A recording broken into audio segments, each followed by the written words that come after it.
조선 왕조사에서 가장 비극적인 이야기 중 하나를 좀 해볼까 하는데요.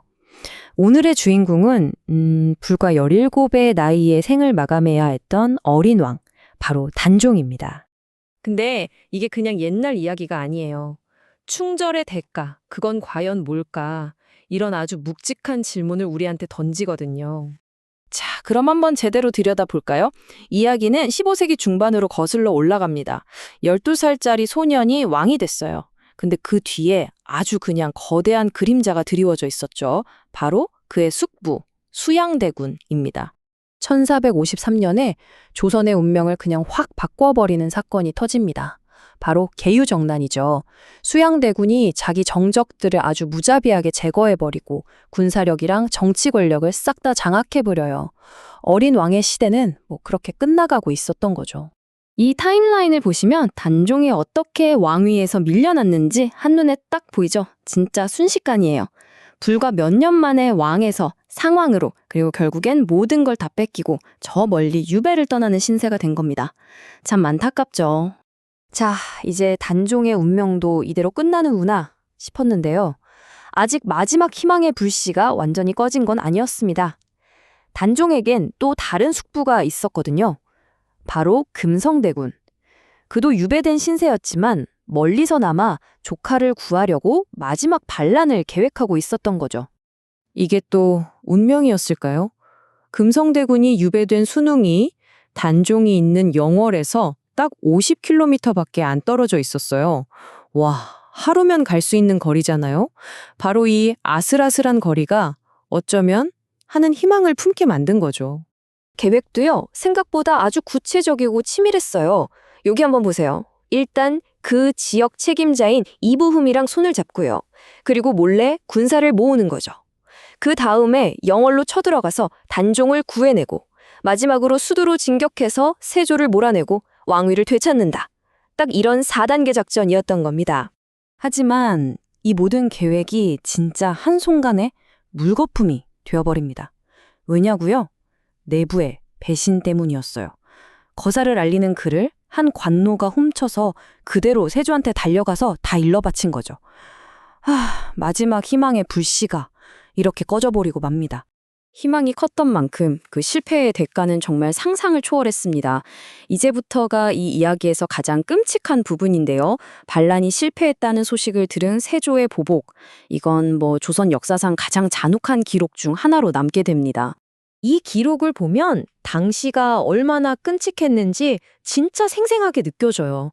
얼마나 많은 사람을 죽였으면 그 피가 냇물을 아예 붉게 물들였고 그 핏물이 무려 4km, 그러니까 10리를 더 흘러가서야 멈췄다고 합니다. 상상이 가시나요? 그리고 그 끔찍한 역사가 피끝 마을이라는 이름으로 지금까지 남아있어요. 말 그대로 피가 끝난 마을이란 뜻이죠. 그 핏물이 멈춘 곳, 이 비극이 아예 지명이 되어서 지금까지도 불리고 있는 겁니다. 이 표를 보면 그 결과가 얼마나 참혹했는지 딱 정리가 되죠. 순흥이란 도시는 아예 행정구역 자체가 225년 동안 사라져 버렸고요. 수백 명이 학살당했고 연로된 가문들은 말 그대로 멸문지화를 당했습니다. 완전히 파괴된 거죠. 자, 이렇게 숙부와 충신들의 마지막 저항마저 실패로 돌아가면서 이제 모든 화살은 유배지에 홀로 남겨진 17살 소년 단종에게 향합니다. 이건 사실상 사형 선고나 다름없었죠. 여기서 진짜 흥미로운 게 뭐냐면요. 단종의 죽음에 대한 기록이 2가지 버전이라는 거예요. 공식 역사인 실록에는 스스로 목을 맸다, 즉 자살했다고 되어 있어요. 그런데 민간에 떠도는 이야기, 야사에는 활시위로 목 졸려 살해당했다는 훨씬 더 구체적이고 끔찍한 버전이 남아있죠. 이게 바로 역사는 승자의 기록이라는 말이 무슨 뜻인지 제대로 보여주는 대목입니다. 이렇게 모든 게 끔찍한 비극 속으로 또 왜곡된 역사 속으로 그냥 사라지는 듯 보였어요. 그런데 바로 그때 한 남자의 조용한 용기가 이 이야기의 마지막 페이지를 완전히 다르게 쓰게 만듭니다. 세조가 정말 무시무시한 명령을 내립니다. 누구든 단종의 시신을 수습하면 삼족을 멸하겠다. 이러니 누가 감히 나서겠어요. 모두가 두려움에 떨면서 외면할 수밖에 없었죠. 바로 그때 영월의 한 관리였던 엄흥도라는 분이 목숨을 걸고 나선 겁니다. 밤에 몰래 강에 버려진 왕의 시신을 찾아내서 정성껏 장사를 지내준 거죠. 이 용감한 행동 덕분에 단종은 비로소 마지막 안식처를 찾을 수 있었습니다. 어몽도의 용기가 당장 현실을 바꾸지는 못했어요. 하지만 진실의 씨앗만큼은 지켜낸 거죠. 그리고 역사는요, 비록 느리고 더디게 흘러가지만 결국에는 정의를 향해 나아가더라고요.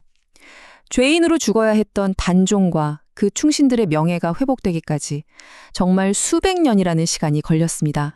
이 연표를 보시면 그 기나긴 세월이 정말 확 와 닿으실 거예요. 그 끔찍한 피해 복수가 있고 나서 무려 225년이 지나서야 순흥이라는 도시가 지도에 다시 등장하고요. 단종 역시 마침내 왕이라는 이름을 되찾게 된 겁니다. 그리고 이 모든 이야기의 결말이 바로 여기 있습니다. 엄흥도가 목숨을 걸고 지켜냈던 그 무덤, 장릉 말이죠. 지금은 전 세계가 함께 지키는 유네스코 세계문화유산이 됐습니다. 한 사람의 충절이 역사를 어떻게 지켜낼 수 있는지 보여주는 살아있는 증거인 셈이죠. 자, 그래서 우리가 생각해 봐야 할 점은 이럽니다. 공식적인 기록과 사람들 사이의 기억, 그 사이에서 우리는 과연 뭘 믿어야 할까요? 흔히들 승자가 역사를 쓴다고 하잖아요. 그렇다면 진실은 대체 누가 쓰는 걸까요? 한 번쯤 고민해 볼 만한 질문인 것 같습니다.